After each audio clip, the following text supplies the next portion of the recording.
selamat pagi saudara. Saudara senang pada pagi hari ini? Amin. Nah saudara, sejak zaman rasul-rasul, penyelewengan akan firman Allah itu memang sudah ada. Memang maksud iblis adalah supaya anak-anak Tuhan itu tidak terselamatkan. Jadi orang-orang yang harusnya mendapatkan keselamatan itu ditarik kembali ke dunia supaya mereka binasa. Dan muncullah ajaran-ajaran yang membelokkan Injil Kristus. Pakai Injil saudara, tetapi dibelokkan. Kalau seperti Injil Barnabas, Injil Thomas itu kan lain saudara. Tetapi kalau ini Injil Kristus yang dibelokkan. Nah, ini bahaya sekali bagi orang-orang yang baru, yang belum mengerti. Jika orang-orang yang tidak jeli atau tidak paham betul akan Injil Kristus, maka tergelincirlah ia dalam jurang kesesatan. Nah saudara, ya saya bersyukur. Sebenarnya saudara kalau mau tahu, gereja kita ini lebih maju saudara. Maju itu bukan terus jemaatnya banyak saudara, tetapi pengajarannya. Amin. Kalau gereja-gereja coba lain-lain, pasti yang diberitakan itu tentang apa? Tentang berkat-berkat, bagaimana saudara beribadah dan mendapatkan berkat Tuhan. Itu yang diajarkan sementara ini. Tetapi saudara, saya akan ajarkan tentang pemurnian. Sebab di depan kita itu ada pemurnian. Ada 3 baptisan. Baptisan air untuk penyelamatan, ya, yang dilakukan oleh Yohanes Pembaptis atau hamba-hamba Tuhan. Yang kedua, baptisan Roh Kudus. Baptisan Roh Kudus ini yang baptis siapa? Tuhan Yesus sendiri. Ya. Dan yang terakhir ini ada baptisan api. Baptisan api adalah pemurnian atau tentang penderitaan, saudara. Engkau menderita, tetapi tetap setia. Inilah orang yang teruji. Nah, saya bersyukur kepada Tuhan karena Tuhan sudah memberikan pewahyuan kepada saya. 2 Timotius 4 ayat 1 sampai dengan ayat yang ketiga. 2 Timotius 4 ayat pertama sampai dengan ayat yang ketiga. Ya, saya bacakan. Di hadapan Allah dan Kristus Yesus yang akan menghakimi orang hidup dan yang mati, aku berpesan dengan sungguh-sungguh kepadamu demi penyataannya dan demi kerajaannya. Beritakanlah firman, siap sedialah, baik atau tidak baik waktunya, ya. Baik atau tidak baik waktunya. Nyatakanlah apa yang salah, tegurlah, ya, disuruh apa? Tegurlah dan nasihatilah dengan segala kesabaran dan pengajaran. Ayat yang ketiga, perhatikan. Karena akan datang waktunya orang yang tidak dapat lagi menerima apa? Ajaran sehat. Ajaran sehat adalah ajaran tentang kebenaran. Tetapi mereka akan mengumpulkan apa? Guru-guru menurut kehendaknya untuk memuaskan apa? Telinga. Nah, saudara perhatikan ini. Saat ini banyak sekali orang-orang atau jemaat, ya di sini enggak lah, ya puji Tuhan, mencari apa? Guru-guru yang menyenangkan telinga. Paling senang itu apa, saudara? Diberitakan tentang apa? Tentang apa? Tentang berkat, saudara. Benar kan? Tentang berkat. Ya, saudara. Sekarang ini, saudara, berkat, wah berkat istimewa lah itu yang disenangi. Ajaran-ajaran tentang kemakmuran, gereja yang mengajarkan bagaimana untuk menjadi kaya atau diberkati secara materi sehingga Kristen-Kristen daging ini sangat suka sekali dan menjadikan kesalahan. Menjadikan apa? Kesalahan. Karena senang dengan kemakmuran, ya. Tentang berkat-berkat ini menjadikan orang menjadi apa? Kesalahan. Yesus tidak pernah mengajarkan seperti ini.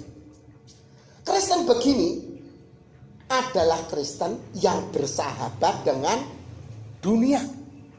Kekristenan itu tidak bersahabat dengan dunia. Ya, persahabatan dengan dunia adalah musuh Allah.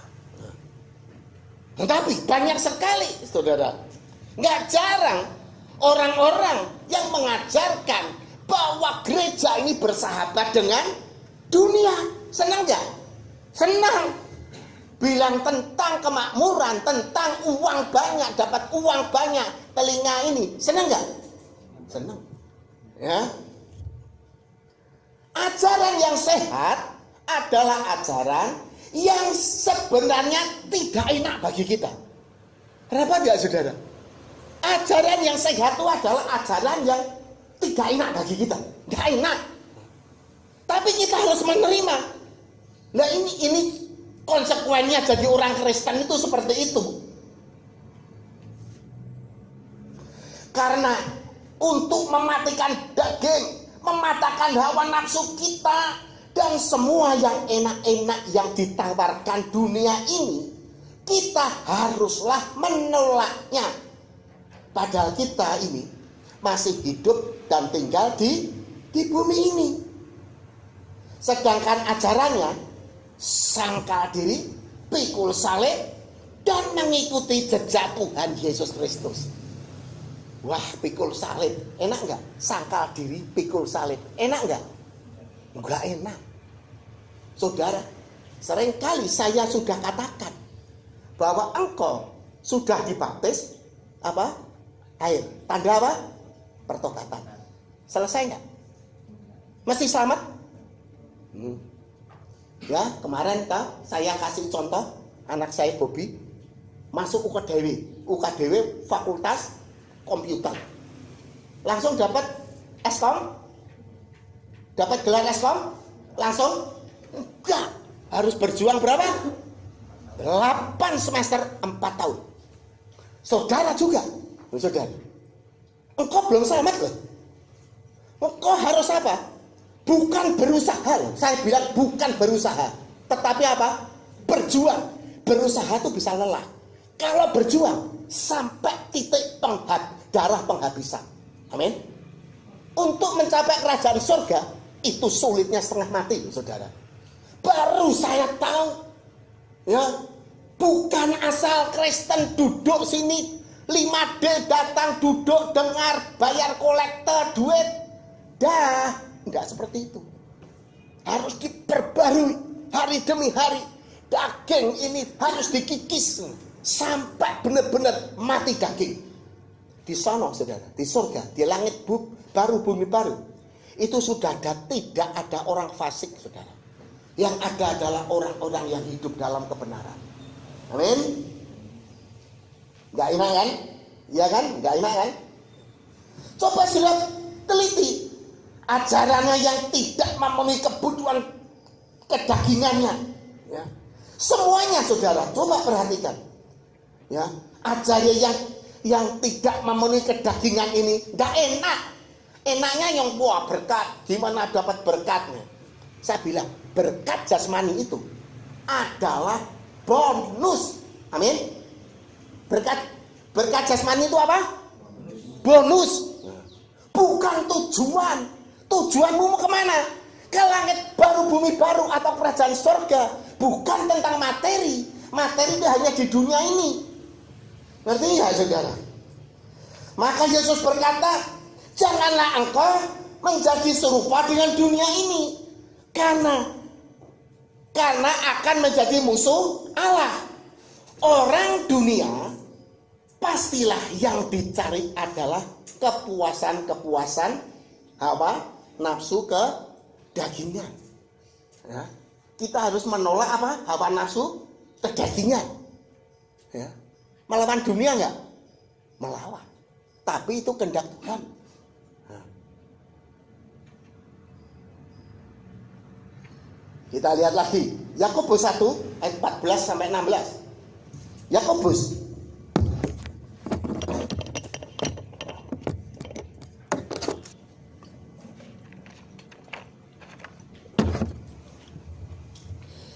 pertama ayat 14, demikian firman Tuhan. Tetapi tiap-tiap orang dicobai oleh apa? Keinginannya sendiri. Karena ia disesatkan dan dipikat olehnya. Dan apabila keinginan itu telah dibuahi, ia melahirkan apa? Dosa. Dan apabila dosa itu sudah matang, ia melahirkan maut. Ayat 16. Saudara-saudara yang kukasihi, janganlah apa? Sesat. Janganlah sesat. Ya. Karismatik kebablasan. Nah, ini ya saudara. Yang disebut karismatik kebablasan itu tuh zaman sekarang ini, saudara. Saya dulu juga hampir nyaris kebablasan. Tetapi Tuhan itu sungguh baik. Saya diajar ketika saya meditasi, ya, meditasi Kristen, maksud saya, ya, ujian penyembahan dan doa, ya, itu Roh Kudus mulai mengajar saya. Diajar bagaimana? Bukan seperti itu. Akhirnya benar-benar saya ini sadar, saudara. Karismatik yang kebablasan, ya, ini umpan berbahaya bagi anak-anak Tuhan yang masih mencintai dunia dan suka dengan ajaran-ajaran yang nampak spektakuler. Yang perlu digarisbawahi adalah pendeta-pendeta yang selalu berkata apa? Tuhan berkata, Tuhan berkata. Hati-hati. Ngerti nggak, saudara? Kalau ada pendeta yang selalu berkata Tuhan berkata, Tuhan berkata, seolah-olah dia adalah penyambung lidah langsung dari Allah. Itu berbahaya. Memang bisa. Tuhan berkata, bisa. Tetapi dalam waktu-waktu yang apa? Yang genting, saudara. Saya rasakan kok. Tuhan juga berbicara sama saya. Tapi di waktu-waktu yang sangat genting. Berbicara, mengajari saya. Bisa. Nanti pada suatu saat saudara juga akan mengalami. Ini yang sangat berbahaya sekali. Dan seringkali pendeta-pendeta yang diurapi Roh Kudus yang banyak membuat mujizat itu dianggap apa? Seperti apa? Seperti dewa. Benar nggak? Terus dihormati, bahkan dihormati melebihi kita menghormati Tuhan Yesus. Ya kan? Ini namanya apa? Pengalian dalam penyembahan. Awas, saudara. Ya, disaring betul. Saya akan ajarkan dengan saudara adalah tentang ajaran-ajaran yang tidak diselewengkan. Saudara, satu contoh, saudara. Kalau ada hamba Tuhan yang berkata, Tuhan berkata gini di banyakan itu, Pak, mengintimidasi jemaat. Kamu harus mempersembahkan hartamu, masukkan ke sini. Wah, sebanyak-banyaknya. Terus akhirnya apa? Hamba Tuhannya beli mobil mewah, holiday ke luar negeri. Jemaatnya merana. Ini penyesatan. Saya sekarang ini kok ajaran yang begini sudah mulai redup, saudara. Saya lihat mulai redup. Wah, dulu orangnya fanatik sekali. Disinggung pendeta sedikit aja ngejak padu, saudara. Ya. Serang, saudara, satu contoh. Kalau ada pendeta yang begitu, Tuhan berkata, Tuhan berkata. Sekarang Paulus dan Petrus itu rasul Tuhan yang sangat luar biasa. Dia tidak pernah berani begitu. Bayangin. Ketika Petrus berjalan, ya, bayangannya menyentuh orang-orang sakit, orang-orang sakit itu sembuh. Dan Paulus sapu tangannya, saudara.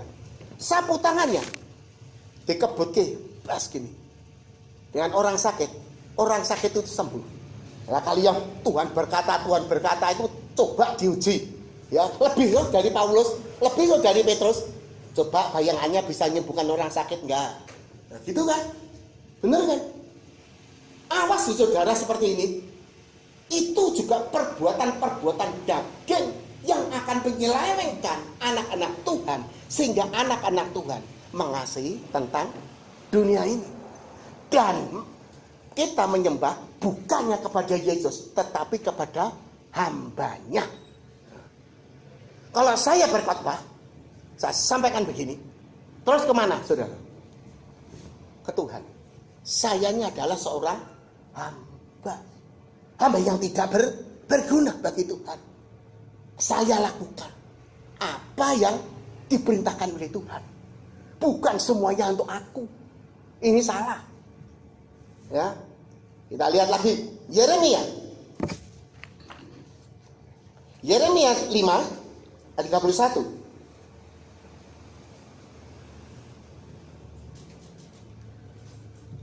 Nah, udah. Yeremia 5 ayat 31. Para nabi, apa saudara? Bernubuat palsu. Dan para imam mengajar dengan apa? Sewenang-wenang.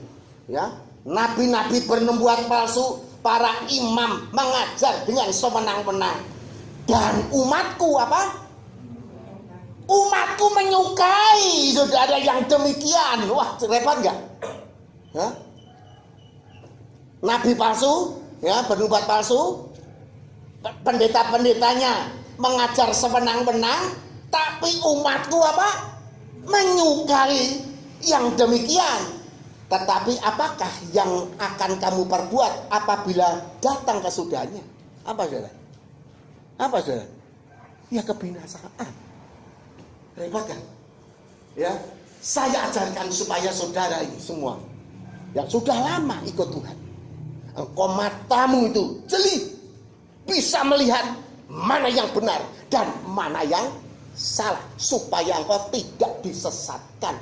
Karena pada akhir zaman itu banyak sekali nabi-nabi palsu dan guru-guru palsu yang akan menyesatkan anak-anak Tuhan.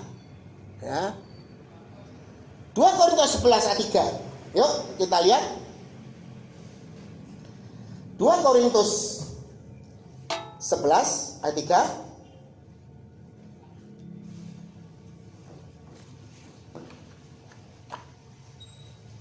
2 Korintus 11 ayat 3, ya sudah ditayang. Yuk kita akan baca. Tetapi aku takut kalau pikiran kamu disesatkan dari apa? Dari kesetiaanmu yang sejati kepada Kristus. Sama seperti Hawa diperdaya oleh ular dengan kelicikannya. Sebenarnya iblis itu tidak bisa membuat tipu-tipuan baru. Gayanya saudara, ya gitu-gitu aja. Gak bisa ada muncul yang baru, gak bisa saudara. Ya. Seperti ketika menipu Hawa, ya, di Taman Eden. Kemudian lihat ini, kemudian Hawa melihat bahwa buah itu nampak baik dan sedap dimakan. Kemudian dipetiknya, dimakannya, dan diberikan kepada suaminya. Nah, tipu-tipu itu Hawa atau saudara itu akan ditunjukkan kenikmatan-kenikmatan dunia. Suka nggak? Suka. Dari mata turun ke hati. Timbul apa? Keinginan, saudara. Lah, ketika keinginan itu seperti tadi, Yakobus tadi, keinginan itu saudara buai, timbul apa? Dosa. Apa yang terjadi? Adam dan Hawa jatuh di dalam dosa. Demikian juga bagi anak Tuhan yang sudah ada di dalam gereja, yang seharusnya berjuang untuk fokus pada kehidupan yang kekal atau kerajaan Allah. Matanya ini dialihkan pada keduniawian yang nampaknya sedap dinikmati. Maka dari mata turun ke hati dan timbullah keinginan. Pada waktu semuanya dibuai, maka kebinasan kekal itu bisa terjadi. Inilah tipu daya iblis melalui penyesat-penyesat itu. Saudara, ini ajaran yang luar biasa. Ada seseorang diajarkan oleh gerejanya untuk mengambil harta dunia. Hebatnya. Senang nggak? Untuk mengambil harta dunia. Senang nggak? Senang, saudara. Bener nggak? Mengambil harta dunia. Caranya gini. Ini seseorang ini cerita sama saya. Kemudian, ya, di suatu gunung, dia datang malam hari, ya, menjelang pagi, ya, jam 1 dia datang naik ke gunung dengan temannya. Terus berdoa terus apa? Pakai kuasa Tuhan. Aku mengambil harta-harta yang ada di dalam gunung ini dalam nama Yesus. Aku ambil semua, aku jarah semua dalam nama Yesus. Hebat kan? Setelah itu diserahkan kepada Tuhan. Katanya setelah itu nanti, ya, aku akan diberkati materi yang sangat luar biasa. Ini terjadi loh, saudara. Ini terjadi loh. Wah, saya mikir ya, saudara, Tuhan tuh ngajar. Mana ayatnya? Ada dasarnya enggak? Ada dasarnya enggak? Enggak ada kan? Ini loh penyelewengan. Ya, para imam mengajar dengan seenaknya. Wah, bener kan? Wah, orang yang datang banyak enggak? Oh, banyak, diajari cari emas, oh, bener enggak? Wah, luar biasa. Senang enggak? Senang. Yang datang sedikit apa banyak? Ribuan. Wah, hebat. Bener kan, saudara? Beberapa anak Tuhan, saudara, beberapa anak Tuhan itu pergi ke Gua Langse. Gua Langse itu di Parangtritis, di atas batu karang. Itu datang tuh sulit sekali. Itu tempatnya orang untuk bertapa. Katanya di Gua Langse itu ada seorang jin, seorang jin yang seperti naga. Dan dia itu makan harta dunia, emas tuh dimakan dan perutnya tuh gendut sekali. Beberapa anak-anak Tuhan itu diutus pergi ke Gua Langse untuk perang rohani, memerangi jin yang seperti naga yang banyak makan emas. Lu berdoa, wah, calling-callingan sama gembalanya, ya. Calling ini gini, ya, terus, maju terus. Akhirnya, saudara, katanya dengan perang rohani dia berhasil menusuk naga itu, ya. Naga itu mati, kemudian dibedel perutnya, emasnya banyak, diserahkan kepada Tuhan. Katanya supaya Tuhan memberkati berlimpah ruah. Aduh. Para imam mengajar seenaknya. Ada nggak ajaran di Alkitab? Nggak ada, saudara. Oh, ada lagi, saudara. Jarah harta-harta bangsa-bangsa. Loh, semua orang itu kan ya diberkati, anak-anak Tuhan diberkati nggak? Diberkati, dicukupi. Ya. Orang dunia diberkati nggak? Ya, dicukupi. Lah, kayak ini ajaran keserakahan tuh. Pergi, wah, dengan rombongan banyak sekali menjarah harta bangsa-bangsa, ditarik dalam nama Yesus. Semua harta-hartamu semua aku tarik dalam nama Yesus. Tarik dan sampai bajunya jadi gini, haleluya, berkat gini. Saya tuh gede-gede, bahkan sampai ke luar negeri, sampai ke luar negeri. Ternyata, saudara, apa yang terjadi? Saya kenal kok. Beberapa orang itu saya kenal. Ya? Jadi saya tahu, bukan saya bohong. Saya melihat 3 orang yang ikut-ikutan dalam penjarahan. Bahkan ada juga yang ikut sampai ke luar negeri setelah menjarah. Firman Tuhan apa? Berkata apa? Barang siapa menabur, ia akan menuai. Ya, itu naburnya apa? menjarah. Toyannya ya dijarah, bener nggak? Ada seseorang ini saudara, ya, saya kenal. Dia ikut jarah-jarah ya, ikut jarah-jarah. Setelah jarah-jarah, nggak lama, dia tuh dulu bisnisnya itu loh, kebun. Waktu itu masih ada jemani, ada tanaman-tanaman yang mahal itu, ya, ada pakai kebun gitu. Kemudian apa yang terjadi? Kebunnya itu dijarah maling dengan truk diangkuti semua. Nah katanya diberkati emas kok ininya pada habis nih. Pohon-pohonnya ini, dagangannya ini habis dicuri oleh maling. Ada lagi saudara, dia juga ikut ke luar negeri. Wah, jarah-jarah harta bangsa-bangsa. Pulang-pulang saudara, rumahnya orang tuanya itu dijarah maling saudara. Aneh kan? Aneh kan? Ada lagi yang ikut juga ke luar negeri. Waduh, antusias, pengikutnya yang setia. Jarah. Akhirnya apa saudara? Dia berbisnis dengan orang luar negeri, kena tipu miliaran rupiah. Bukannya menjadi kaya, ya, malah buntung. Benar nggak saudara? Ya kan? Aneh kan? Nanti kalau seperti itu, konseling sama hamba gembalanya pasti bilang apa? Kamu nggak beriman kok. Nah, gini kan? Nah, ini hati-hati. Ya, saya mengajar saudara sesuai dengan perintah Tuhan. Saya nggak mau ambil untung dari saudara. Ya, nah, tapi saudara, ya, lakukan apa yang diperintahkan Tuhan bagimu supaya engkau dicukupi kebutuhan hidupmu. Di dalam perjanjian baru, ya, di dalam perjanjian baru itu berkatnya tuh bukan berkat materi, tapi berkat apa? Rohani. Kalau berkat-berkat jasmani itu ada pada perjanjian lama. Perjanjian lama itu tidak membuat orang-orang pada zaman itu masuk ke surga, sebab pintu surga belum dibuka. Setelah Yesus mati di kayu salib, ya, dia menebus semua dosa, pintu surga dibuka.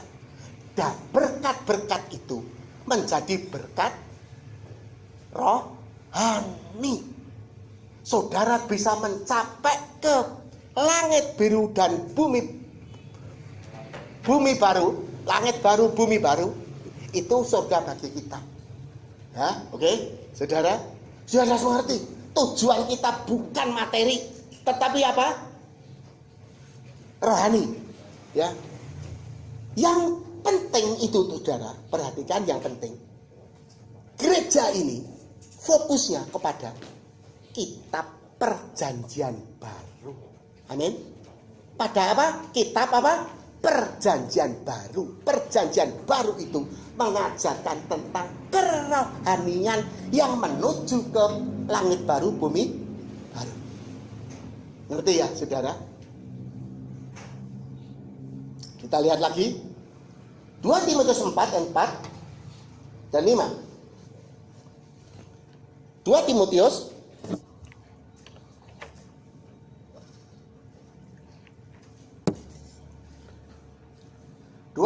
4 ayat 4.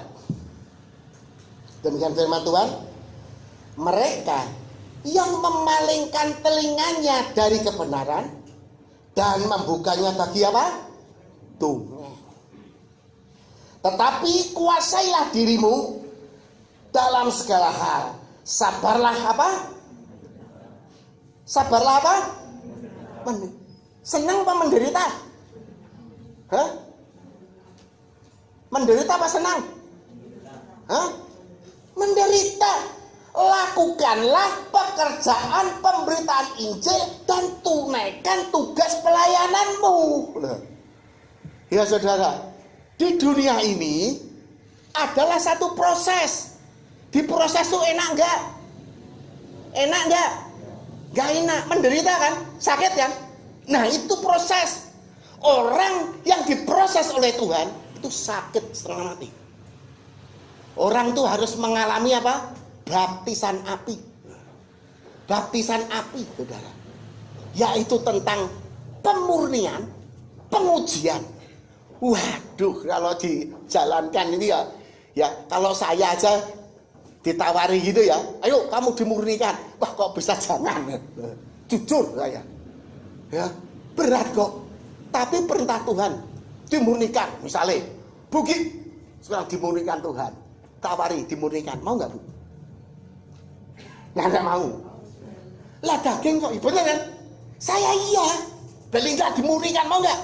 Nggak mau. Bobi mau nggak Bu? Nggak mau. Kalau bisa ya santai-santai saja, gitu kan? Berkatnya mengalir, ya itu pikiran dunia. Tapi kasih Allah itu menginginkan engkau diuji, dimurnikan, loh.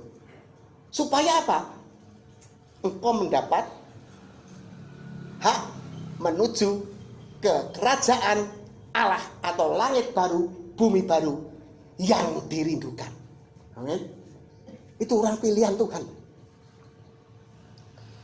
Tapi syukurlah ya saudara, aliran-aliran yang jarah-jarah itu sekarang kok saya nggak dengar lagi. Puji Tuhan, kalau mereka jemaatnya itu sudah pada sadar. Saat ini Tuhan sedang merenovasi gerejanya dan dimasukkan ke dalam pemurnian. Orang-orang yang dahulunya penuh kuasa dibuatnya tidak berdaya dan harus hidup mengandalkan 100% pada Tuhan. Satu contoh COVID-19 ini. Saya yakin COVID-19 ini diizinkan Tuhan untuk memproses dan menyadarkan gerejanya agar kembali pada jalan yang lurus. Orang-orang yang mau datang dalam ibadah harus daftar dulu, benar kan? Harus daftar dulu. Nah, orang yang nggak mau daftar, ini menandakan orang apa? Orang nggak setia kok, betul kan? Yang boleh ibadahnya 35 orang harus daftar, gak mau daftar. Ini orang sombong kan? Bener kan?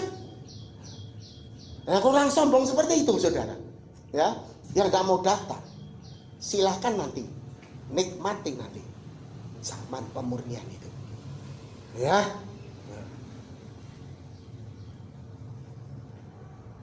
Ya seperti ini ya daftar. Dan hanya untuk orang-orang yang rendah hati, penuh kerinduan pada Tuhan saja yang mau datang. Orang-orang yang sombong akan meremehkan. Justru apa yang orang-orang sombong ini taburkan akan dituainya dalam pemurnian. Kita jalankan, ya, kita jalankan dengan mengandalkan Tuhan. Dan Tuhan pasti menyertai orang-orang yang setia. Tetapi orang-orang yang sombong dan meremehkan akan terjerat dengan keangkuhannya. Ayo kita lihat aja yang sudah seringkali saya bukakan yuk. Daniel 12 ayat 10. Daniel 12 ayat 10. Ya, beberapa kali ini saya bukakan terus Daniel 12 ayat 10 supaya saudara nyampa. Daniel 12 ayat 10, demikian firman Tuhan. Banyak orang akan apa? Disucikan, loh, saudara disucikan. Ya. Mau nggak disucikan? Ibaratnya itu dicuci pakai rinso, dimasukkan ke dalam mesin cuci, sampai bersih, disucikan, bener ya? Ya, disucikan dan dimurnikan supaya hatimu itu benar-benar murni. Hatimu benar-benar murni miliknya Kristus Yesus. Amin. Dan diuji. Tetapi orang-orang fasik akan berlaku fasik. Tidak seorang pun dari orang fasik itu akan memahaminya. Tetapi orang-orang bijak akan memahaminya. Saudara orang fasik atau orang bijak? Ya. Siapa yang orang bijak angkat tangan? Angkat tangan. Yang orang bijak merasa orang bijak angkat tangan. Puji Tuhan. Orang bijak. Engkau mengerti akan firman Tuhan. Kalau orang fasik gak ngerti. Orang fasik itu apa tak?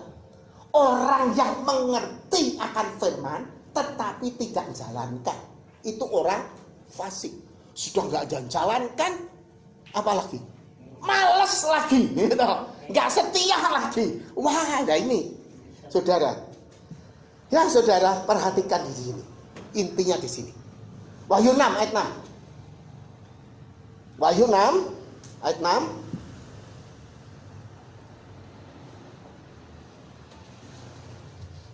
Ayo, Wahyu 6 ayat 6. Nah. Dan aku mendengar seperti ada suara di tengah-tengah keempat makhluk itu berkata, secupak gandum sedinar dan 3 cupak jelai sedinar. Tetapi janganlah kau rusakkan minyak dan anggur ini. Firman Tuhan berkata, ya, secupak gandum sedinar, 3 cupak jelai sedinar. Apa itu? Kalau di desa ya, itu secupak gandum tuh seikat pari gitu loh. Pari ya, padi itu kan diikat. Kelompok ini diikat. Lah padi itu, seikat padi itu kalau dijadikan beras paling dapat 2 kilo.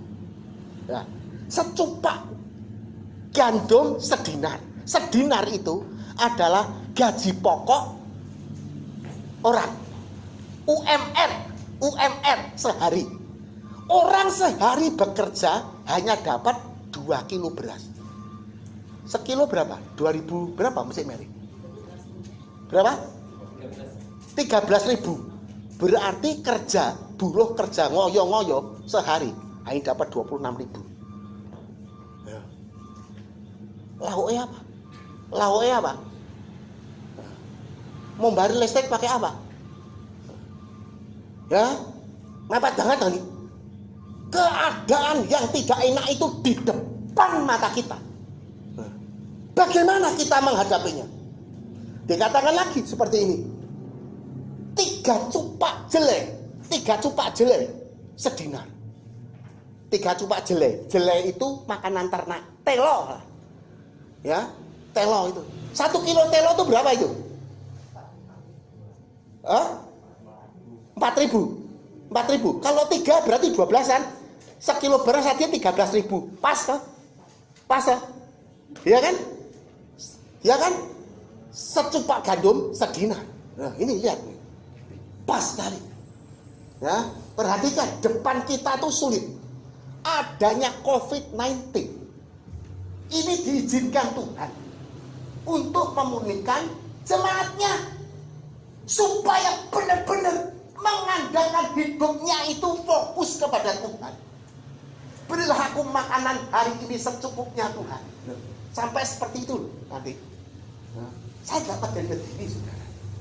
Tapi ini terjadi. COVID-19 ini menjadikan orang ketakutan yang amat sangat loh.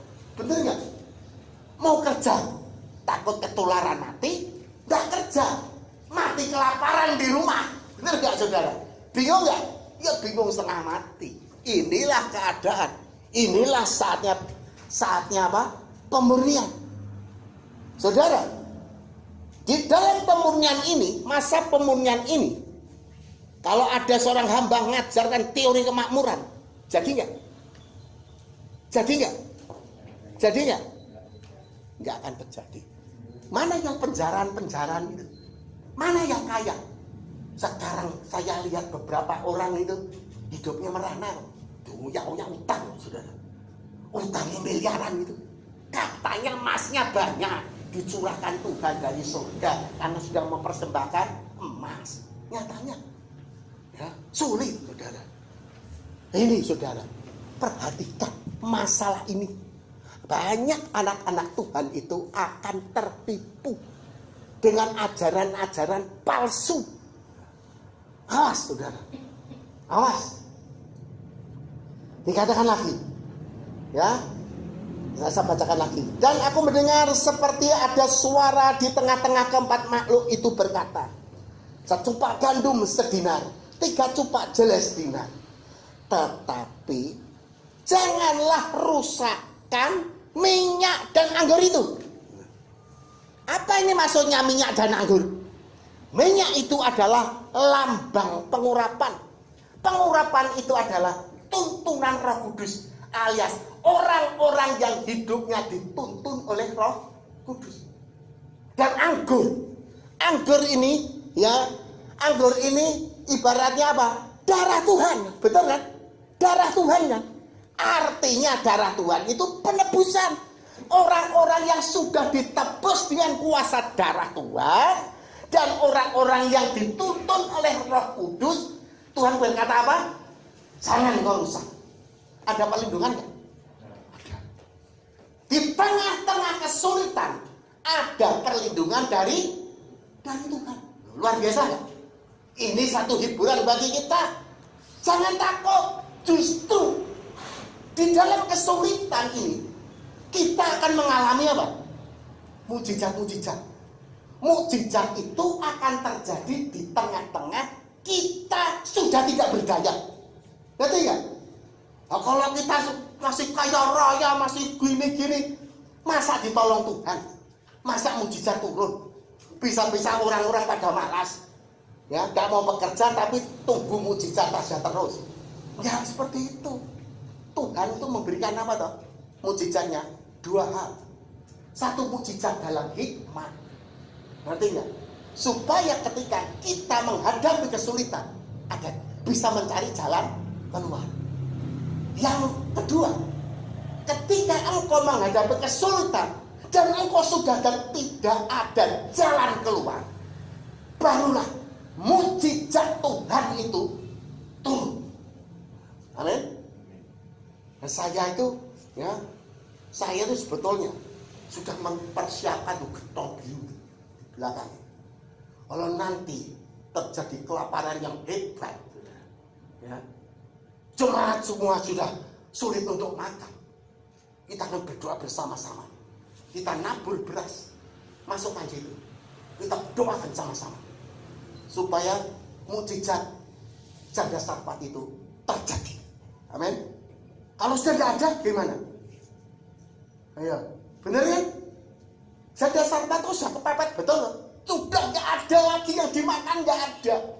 Ya, gandum tinggal segini, minyak tinggal berapa tetes. Tetapi mujizat Tuhan turun sehingga dipelihara sampai kekeringan itu berhenti. Ya kan? Luar biasa, saudara. Saya percaya mujizat dan saya juga percaya hikmat. Sekarang ini Tuhan juga memberikan hikmat bagi kita untuk mengatasi kesulitan. Kalau saat di dalam pemurnian itu yang benar-benar hebat, saudara, seperti pada zaman Israel, pada zaman janda sarpat, Tuhan juga akan memberikan apa? Mujizat. Saya juga merasakan, ya, saudara, saya rasain loh. Banyak ya diberi beras, saudara. Belum lama ini saya diundang diberi beras 1 karung. Wah, luar biasa loh, diberi beras. Saya dapat beras itu, sumbangan beras itu seumur saya ya baru akhir-akhir ini, saudara. Dapat baru kemarin, dapat 1 karung itu. Saya suruh ngambil di Magelang. Wah, gotongnya jauh banget, namanya sudah tua, gotong itu wah, botol setengah mati. Benar ya, saudara? Ya. Nah, setelah itu apa yang saya terjadi? Ya, tidak saya makan diri. Ya, saya bagikan dengan orang-orang yang lemah. Saya bagikan ini 5 kilo buat ini, 5 kilo buat ini. Ya. Nah, itulah. Jadi kita ini sebagai anak-anak Tuhan harus saling menolong. Amin.